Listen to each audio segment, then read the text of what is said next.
Ok, je vous remercie. Permettez-moi d'abord de remercier les collègues, les militants pour le suivi correct de ces mots d'ordre qui y va de la revalorisation de l'enseignant-chercheur du Mali.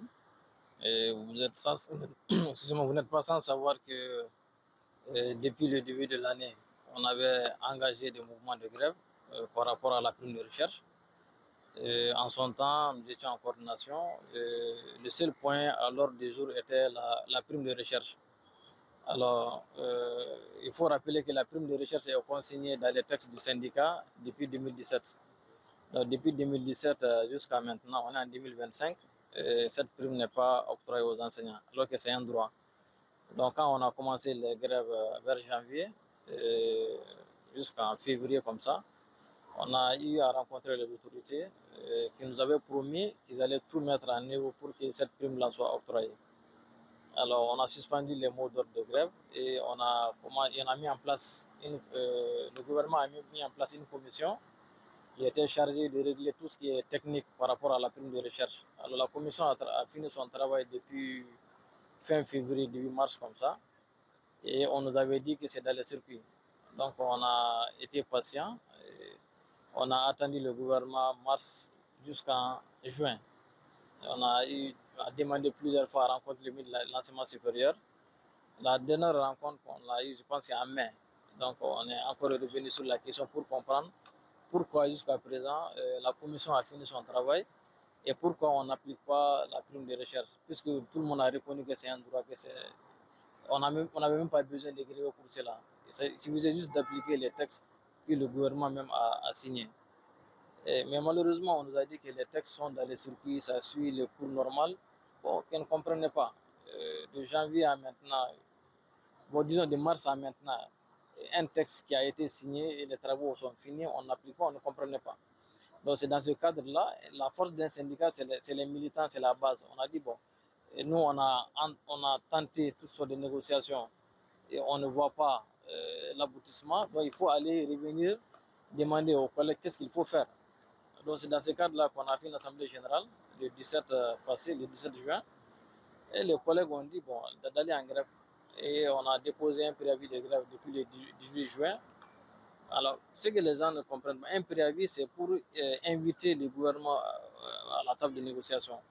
Mais on a vu que le gouvernement n'était pas dans cette dynamique-là. Donc, les 2 semaines sont passées, il n'y a pas eu il n'y a pas eu même un appel pour demander qu'est-ce qui se passe. Donc, le préavis a pris effet depuis le 7. Et c'est du 7 au 12, au 12. Maintenant, si le gouvernement fait quelque chose d'ici là, tant mieux. Sinon, c'est renouvelable. Merci. Ouais, justement, c'est la question qu'on se pose. Parce que du moment que vous avez dit que quelque chose est normal, c'est le président c'est un décret. Vous signez quelque chose et vous mettez en place une commission qui a fait tout le travail, tout ce qui est juridique, etc. Tout est fait. Et on n'arrive pas à comprendre. À chaque fois qu'on voit le ministre, il nous dit c'est dans les circuits. Finalement, on ne comprend pas. Donc, c'est l'occasion de profiter pour demander au gouvernement qu'est-ce qu'ils ne nous disent pas. Parce qu'on ne comprend pas. Si c'est on a même fait ce constat qui même fait mal aux enseignants, c'est que tout ce qui concerne l'éducation, de façon générale, ce n'est pas une priorité. Et ça, c'est dommage.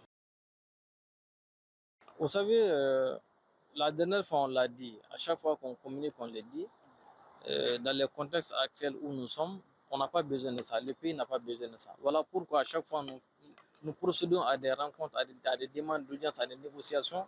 Mais malheureusement, le gouvernement reste sourd. À chaque fois qu'on essaie de les voir, bon, souvent la porte est ouverte au niveau du ministère de l'Enseignement supérieur qui nous dit, mais on a l'impression que même le ministre même est bloqué. Bon, finalement, on ne comprend pas. Et le seul moyen qu'un syndicat a, c'est d'aller en grève. Maintenant, comme je l'ai dit, le contexte, il y a d'autres moyens, mais la façon dont nous sommes maintenant, le contexte ne sied pas à ces actions. Voilà. Donc pourquoi nous partons en grève et nous espérons que nous n'allons pas même au bout de ces 6 jours de grève, que le gouvernement va se manifester pour qu'on trouve enfin une solution définitive à cette question-là. Imaginez-vous, plutôt on va aller dans 10 ans pour quelque chose que vous-même vous avez signé. En fait, ça n'honore personne. Et on le dit chaque fois, à part le Mali, toute la sous-région, même l'AES dans lequel nous sommes, tous les enseignants ont cette prime-là. Donc, ils sont juste de nous retrouver, de discuter et puis de sortir de là. Bon, en fait, c'est difficile à dire, mais bon, vous savez, nous sommes des intellectuels. Il y a de ces choses, il y a de ces actions qu'on ne peut pas faire. Comme je l'ai dit, on met toujours le pied au-dessus. Mais malheureusement, de l'autre côté, on ne nous écoute pas. Vous savez, au niveau de l'université, on le dit chaque fois, quand vous arrivez à l'université, en ce moment que les parents, bon, les enfants vont commencer à être utiles à leurs parents, peut-être c'est en ce moment qu'ils vont commencer à être utiles au pays. Et si les universités sont fermées, ça ouvre d'autres portes. Les enfants, ils vont dire, bon, il n'y a pas de perspective, nous n'avons pas, c'est l'école qui était censée, où on était censé avoir des opportunités. S'il n'y a pas d'opportunités, ça peut pousser les élèves à aller ailleurs. Et tout ça, ce n'est pas bon. Donc, mieux vaut vraiment appeler les syndicats, qu'on s'asseye de façon responsable et qu'on sorte de, de la question des primes de recherche en tout cas.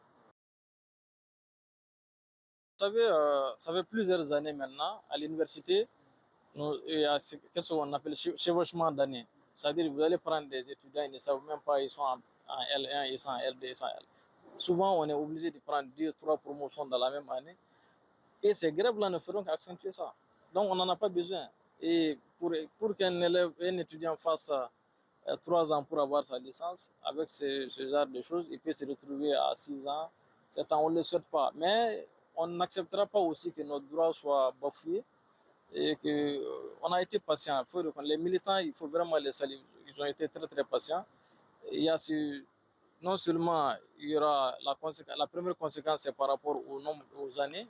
Il y aura ce chevauchement d'années, on ne pourra jamais. Ça va être très difficile de régulariser les années.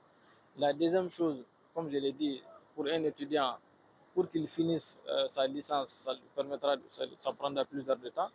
Et même pour le ministre qui veut qu'on commence à une certaine date et qu'on termine à une certaine date, s'il y a des mouvements, ça ne peut pas être respecté. Donc tout ça, là, il y a vraiment un impact négatif sur notre système éducatif et surtout que souvent nous avons aussi à compétir dans les compétitions internationales. Mais si on n'arrive pas à terminer le programme, si on ne fait pas les choses comme il faut, tout ça, nos étudiants ne seront pas compétitifs.